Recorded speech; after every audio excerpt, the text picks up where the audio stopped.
Durante años, una numerosa cantidad de mujeres comenzaron a desaparecer en el estado de Washington y los cuerpos de las mismas eran encontrados a las orillas de un río con notables marcas de violencia y abuso. El hombre detrás de estos actos sería detenido 20 años después y enjuiciado por estos crímenes, a la par de que confesaría haber privado de la vida a tantas mujeres que ni él mismo podía recordar cuántas fueron. Este hombre sería catalogado como uno de los peores asesinos en serie de la historia, evadiendo de manera absurda a la justicia y siendo recordado por el resto del mundo como el asesino de Green River. Gary Leon Ridgway nació el 18 de febrero de 1949 en el seno de una familia de Utah aparentemente normal. Gary sería el segundo hijo de un matrimonio compuesto por Mary Rita Ridgway, una mujer que trabajaba como vendedora, y Thomas Newton Ridgway, un hombre cuyo trabajo consistía en ser conductor de un autobús y en preparar cuerpos en una morgue.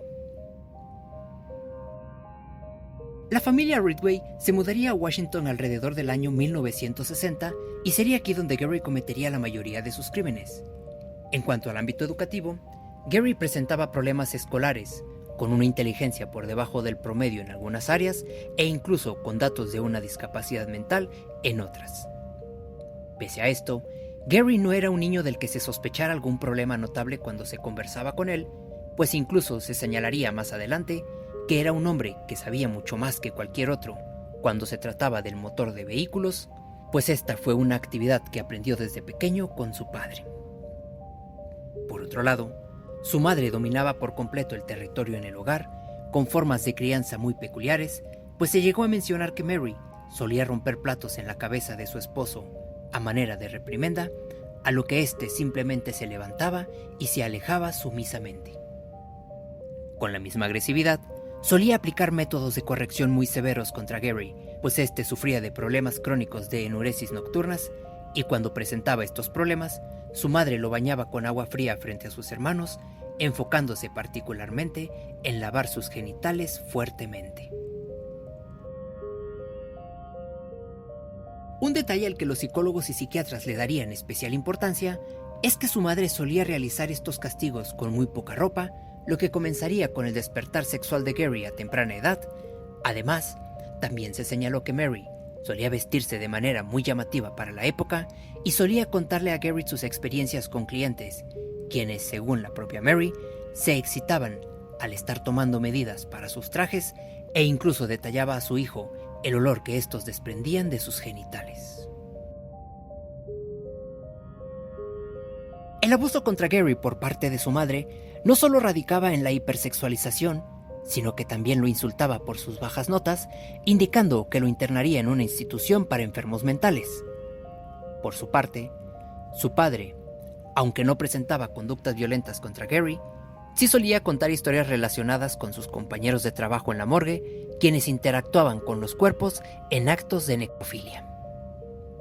Este tema sería muy recurrente y fascinante para Gary durante la adolescencia, quien comenzaría a fantasear con tener relaciones sexuales con su madre de manera agresiva, violenta y salvaje,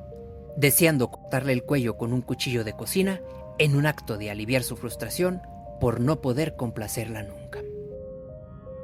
Con el despertar sexual de Gary, no solo sus fantasías se harían presentes, sino que llevaría a cabo actos delictivos y de crueldad animal, pues durante su adolescencia comenzaría a maltratar y a asesinar animales, al punto que cierto día encerró al gato de su madre en la nevera hasta que éste perdió la vida. Sin embargo, Gary se sintió mal, no tanto por el maltrato hacia el animal, sino por cómo se sentiría su madre, por lo que decidió deshacerse de la mascota. Alrededor de los 16 años, apuñalaría a un niño en el bosque después de salir de clases, perforándole un riñón. Afortunadamente, los gritos de aquel pequeño serían escuchados por un maestro que pasaba por aquella área, por lo que el niño sobreviviría. Sin embargo, este no pudo describir con precisión a Gary, por lo que jamás habría sido arrestado por este crimen, lo que se piensa pudo propiciar a que las conductas de Gary comenzaran a tomar mayor riesgo debido a la ausencia de consecuencias. A medida que Gary crecía, comenzó a acosar a algunas mujeres que lo habían rechazado en su vecindario, incurriendo en actos de onanismo mientras las espiaba, hasta que finalmente contrajo nupcias con una mujer de nombre Claudia Craig, de quien se divorció por una supuesta infidelidad que éste había cometido durante el tiempo en que Gary sirvió en la Marina. Sería en estos mismos años de servicio militar donde se incrementarían los deseos y la obsesión de Gary por trabajadoras sexuales, lo que como consecuencia también le haría obtener muchas enfermedades de transmisión sexual. Para estos años y habiéndose retirado de la Armada, Gary comenzaría a laborar como pintor de camionetas para la Kenworth Truck Company, lugar donde trabajaría por aproximadamente 30 años hasta que fue detenido y donde tenía una relación muy conflictiva con las mujeres de aquel lugar, quienes solían quejarse de tocamientos indebidos por parte de Gary. Poco después de su divorcio, en 1973, conocería a otra chica de nombre Marcia, con quien tendría a su único hijo Matthew, y formarían una familia quienes serían señalados como personas amables y atentas, y Gary particularmente, pese a ser descrito como un hombre serio, se le vería constantemente en compañía de su hijo, enseñándole a reparar coches. Más adelante, Marcia mencionaría que Gary disfrutaba enormemente de juegos sexuales que incluían sometimiento y esclavitud, o acudir a lugares lejanos, como a las orillas del río, en donde tendrían relaciones sexuales al aire libre, un escenario que con el tiempo tomaría un significado mucho mayor. 8 años después, alrededor de 1981, Gary y Marcia decidirían divorciarse debido a las conductas violentas que éste había comenzado a tener con ella, pues al convertirse en miembros muy cercanos a la iglesia, Gary tergiversaría algunos textos de la Biblia, acusando a su esposa de situaciones que éste interpretaba como pecados, ahorcándola fuertemente al punto de dejarla semi-inconsciente cuando tenían relaciones sexuales e insultándola y abusando de ella emocionalmente. Después de esta separación, la obsesión de Gary por sexoservidoras aumentó drásticamente, llegando a pedir servicios sexuales hasta 10 veces por semana e incluso siendo arrestado en algunas ocasiones por contratar servicios sexuales. No obstante, lejos estaban los oficiales de saber que los delitos de Gary irían más allá de una simple solicitud sexual, pues habiendo terminado con todo vínculo emocional, permitiría que sus fantasías más profundas salieran a la luz contra decenas y decenas de mujeres. Pues bien, en el verano del 82, el cuerpo de una adolescente de nombre Wendy Lee Caulfield, de tan solo 16 años de edad, sería encontrada por 2 chicos que paseaban en bicicleta debajo de un puente en las orillas del río Green, en el condado de King, Washington. El cuerpo de Wendy sería reconocido tanto por su tatuador como por algunas compañeras, quienes declararon que se dedicaba a la prostitución. La causa de muerte de esta adolescente sería determinada como estrangulamiento causado con su propia ropa. Poco tiempo después de este hallazgo, la policía sería alertada por otro cuerpo en aquella misma zona, a poca distancia del primero. La víctima esta vez sería una mujer de 23 años, de nombre Deborah Lynn Bonner, cuyo último avistamiento había sido en el aeropuerto de Washington y cuya profesión versaba alrededor de las mismas actividades sexuales que la primera mujer. Debido a la similitud que presentaban ambos casos, decidieron iniciar una pequeña investigación, aunque no se llegó a nada en concreto. Algunos días después, apareció una tercera víctima. Esta vez sería una mujer afroamericana, de 31 años de edad, de nombre Marsha Faye Chapman. Chapman era originaria de Arizona y madre soltera de 3 niños, a quienes, al no poder brindarles una vida adecuada, decidió dedicarse a la prostitución. Su cuerpo había sido descubierto por un pescador que se encontraba en aquel lugar, y al igual que las 2 víctimas anteriores, este presentaba rasgos de violencia, desnudez parcial y señales de estrangulamiento que serían confirmadas por el forense.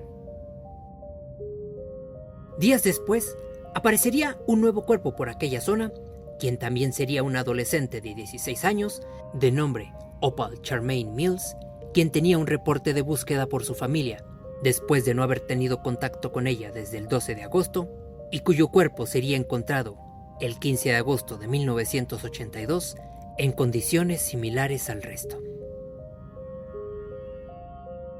Al día siguiente, después de este hallazgo, el cuerpo de policía iniciaría una investigación mucho más formal y minuciosa para intentar dar con el homicida,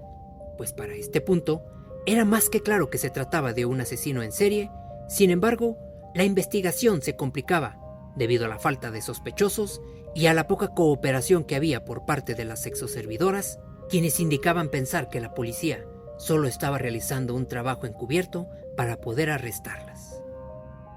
Pues bien, a la par de las investigaciones, seguían apareciendo cuerpos en el río Green con las mismas marcas de abuso, desnudas, con rastros de semen e incluso a algunas de ellas les habían introducido rocas en sus órganos sexuales. Sin embargo, el patrón que se repetía en todas eran las señales claras de estrangulamiento. Algunas de las víctimas que se encontraron en esos años fueron Giselle Lebor, de 19 años de edad, encontrada el 25 de septiembre de 1982, Constance Neon, de 20 años de edad, descubierta el 27 de octubre de 1983, Kelly Ware, de 22 años de edad, descubierta el 29 de octubre del 83, Mary Bridget Meehan, de 18 años de edad, encontrada el 13 de noviembre de 1983, e incluso una mujer de nombre Andrea Marion Childers, quien tras su descubrimiento se reportaría que tenía aproximadamente 8 meses de embarazo. La noticia de un posible asesino serial por la zona tomó fuerza, puesto que para 1984 se habían ligado al menos 20 víctimas al asesino de Green River, lo que preocupó especialmente a las jóvenes de aquel lugar, puesto que la mayoría de las víctimas rondaban las edades entre los 16 y 24 años. Para este punto, una de las pistas que los investigadores tenían era el reporte del novio de una de las víctimas, de nombre Murray Malvar, quien mencionó seguir una camioneta verde ligada a la desaparición de su novia, una camioneta que también fue descrita por otro testigo y que era conducida por un hombre de aproximadamente 30 años de edad. Sin embargo, la policía no realizó mayor esfuerzo en encontrar la camioneta, por lo que el novio de Malvar se dedicaría a buscarla por todo el vecindario hasta que finalmente la encontró estacionada en casa de Gary Ridgway. Los policías, al recibir aquel reporte sobre la ubicación de la camioneta, acudieron desinteresadamente a la casa de Gary, quien, pese a haber tenido un cociente intelectual debajo del promedio, se comportó de una manera muy educada y astuta, negando los señalamientos al respecto de su camioneta e incluso el haber acudido en alguna ocasión a contratar servicios sexuales, por lo que los oficiales simplemente decidieron no indagar más en la acusación, retirándose de aquel lugar. Después de esta alerta, Gary trató de ser un poco más espontáneo y cuidadoso en sus crímenes, comenzando a tener patrones un tanto distintos con respecto a sus víctimas, pues este ya no solo se enfocaría en prostitutas, sino que también comenzaría a atacar mujeres que encontraba en algún camino, a quienes las convencía de llevarlas a donde éstas necesitaran. Uno de los casos que llamó particularmente la atención fue el de una mujer de nombre Carol Christensen, de 21 años de edad, quien trabajaba como camarera en una taberna. Gary había generado un genuino vínculo de amistad con Carol poco antes de privarla de la vida. Estos habían estado saliendo en un par de ocasiones a tomar algunas bebidas, a conversar y platicar, y ocasionalmente a visitarle en su propia casa. Sin embargo, cierto día, Carol salió de su trabajo indicando que regresaría y acudió a casa de Gary después de que éste le pidiera reunirse con ella. No obstante, Carol le indicaría que tenía prisa y que no podría quedarse mucho tiempo, a lo que Gary, enfurecido, la atacó salvajemente hasta que terminó con su vida estrangulándola. El cuerpo de Carol fue descubierto por una familia mientras recolectaba hongos en el bosque Maplewood, y ésta tenía una bolsa cubriendo su cabeza, 2 peces limpios en su cuerpo, una botella de vino en su mano y una salchicha cruda. Más adelante, la policía también determinaría que la causa de muerte fue estrangulamiento y que en algún momento Esta había sido desnudada, rociada de agua y vuelto a ser vestida. También, el cuerpo de Carol presentaba marcas de violación y el único zapato que ésta tenía puesta había sido colocado en el pie contrario. Gary confesaría más adelante que la botella implicó un acto simbólico entre ambos, pues la habían estado bebiendo juntos y que incluso, después de colocarle la bolsa en la cabeza, se recostó sobre sus piernas y comenzó a llorar en un acto de arrepentimiento por su amiga. Pues bien, las pistas sobre el asesino serial seguirían manteniéndose muy distantes de Gary Ridgway y para este punto la policía solicitó aumentar el presupuesto de la investigación, lo que resultaba una tarea complicada, por lo que decidieron contratar a un detective de nombre Robert David Keppel, un detective que aportó información valiosa en el caso de Ted Bundy. Robert no dudó en pedir ayuda al mismísimo Bundy para tratar de concretar el perfil más preciso sobre el asesino de Green River. Bundy señaló que no le preguntaran por qué creía ser un experto en el área de los asesinatos, solo pedía que lo aceptaran y a partir de ahí iniciaría con sus teorías. Mencionó que el Riverman, apodo con el que Bundy se refería hacia Gary, posiblemente regresaría al área donde estaban las víctimas para incurrir en actos sexuales, incitando a los detectives el estar atento a las áreas donde los cuerpos habían sido encontrados, pues incluso él solía visitar las tumbas de las víctimas para revivir los recuerdos de sus crímenes. Asimismo, mencionó que era probable que el Riverman decidiera aparecer en aspectos inofensivos, usando muletas o algo que lo hicieran ver débil para convencer a sus víctimas, y que podría incluso estar usando fotos de sus hijos o su esposa para verse como un hombre de familia. Finalmente, afirmó sentir celos del Riverman, siendo que éste estaba haciendo un mejor trabajo de lo que él realizó. Pese a esta información, el perfil del asesino no estaba del todo definido. Sin embargo, en 1984, gracias a un programa de computadora que Robert había desarrollado junto a otros detectives en el que analizaban patrones, conductas y detalles de los crímenes, entre otros aspectos, de todos los nombres que habían recabado en los años de investigación, el programa arrojó un nombre específico: Gary Leon Ridgway. Los reportes de este programa establecían arrestos por solicitar servicios sexuales, avistamiento con algunas de las víctimas, coincidencia con el vehículo, entre muchas otras minuciosidades. De esta manera, y con los pocos datos que tenían con respecto a la sospecha, decidieron revisar la vida de Gary, quien comenzó a ser seguido por un investigador, mientras que otro acudió a entrevistar a su exesposa Marcia. La confesión de esta mujer dejaría helados a los investigadores, pues esta confirmó no solo lo que mencionamos sobre las fascinaciones sexuales con respecto a la esclavitud y el sometimiento, sino que los lugares a los que solían acudir a tener encuentros sexuales eran los lugares en los que habían encontrado algunos de los cuerpos de las víctimas. De esta manera, Gary fue puesto a disposición de las autoridades, aunque se mantenía tranquilo y cooperador, llegando a pasar incluso una prueba de bolígrafo sin ninguna complicación, por lo que una vez más se le permitió a Gary retirarse. Un par de años después de esta detención, Gary comenzó a actuar con mayor cautela, pues dejaron de aparecer cuerpos, a lo que los investigadores asumieron que tal vez el asesino había sido detenido por algún otro crimen o que tal vez simplemente había perdido la vida. Además, el equipo de investigación enfocado en el asesino de Green River prácticamente había sido disuelto por completo, quedando solo un investigador activo. Para este punto, el número de víctimas sobrepasaba los 40 cuerpos. Un par de años después, volverían a realizar un registro en la casa de Gary, obteniendo cero información que pudiera incriminarlo, aun y con las muestras de ADN de las cuales no conseguían coincidencias suficientes para arrestar a Gary. Para 1991, la policía había invertido más de $15 millones en intentar atrapar al asesino de Green River, había seguido más de 30.000 pistas y revisado más de 9.000 piezas de evidencia sin obtener nada en concreto.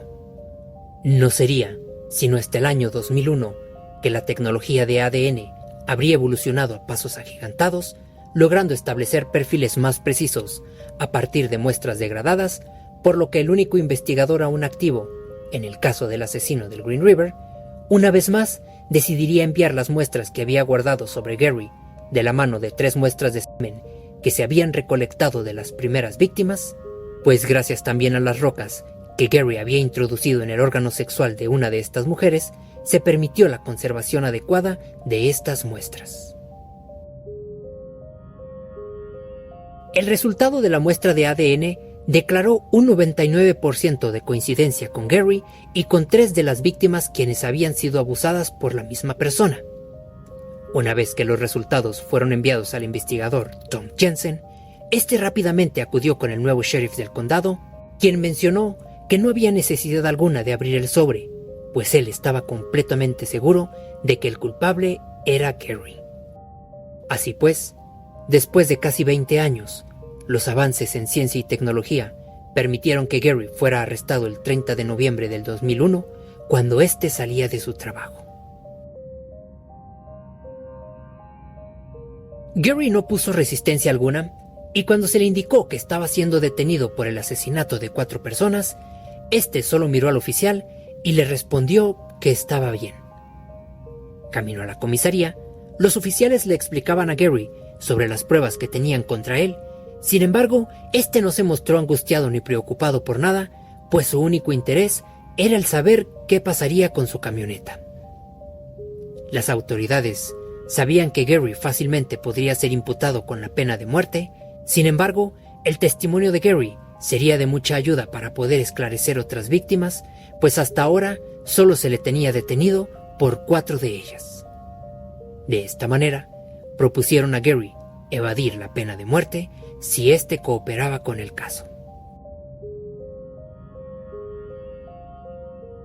Gary aceptó ser el asesino de Green River y también señaló haber asesinado a más de 60 mujeres.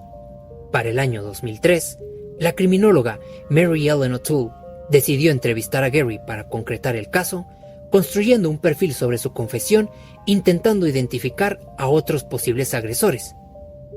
Mary estaba convencida de que era la primera persona que genuinamente quería escucharlo y saber no solo el qué y el por qué, sino el detrás de su vida,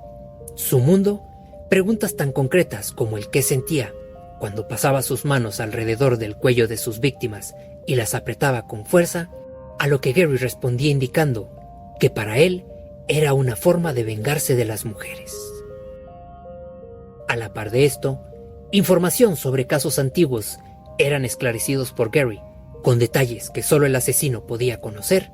Sin embargo, de entre tantas mujeres, le era difícil incluso el poder recordar sus nombres o sus rostros. Asimismo, indicó que parte de su modus operandi era escoger sus víctimas, las invitaba a su casa, mostrándole fotos de su hijo para ganarse su confianza y ser visto como un buen hombre. Incluso señaló que a veces se llevaba a su hijo a buscar prostitutas y que en una ocasión le indicó a su hijo esperar en la camioneta por unos momentos, se adentró algunos metros en el bosque con una de las víctimas, la privó de la vida y tras regresar y ser cuestionado por su hijo sobre aquella mujer, Gary simplemente le indicó que ésta había decidido irse a casa. Por otro lado, con la mayoría de sus víctimas, Gary decidía llevarlas a su propia casa, les daba vino para que se relajaran y antes de tener sexo les solicitaba acudir al baño, pues éste sabía que una vez que el cuerpo pierde la vida, los esfínteres tienden a relajarse, por lo que podían defecar u orinarse en su cama. Su estrangulamiento consistía en una llave que había aprendido en el ejército e incluso solía recitarles las escrituras de la Biblia mientras éste les privaba de la vida. Después de que éstas habían muerto, les cortaba las uñas para evitar rastros de piel, las subía a su camioneta y manejaba hacia el río donde se deshacía de ellas. A veces, al día siguiente, regresaba hacia donde estaba el cuerpo para practicar actos de necrofilia, tal como Bundy lo había señalado.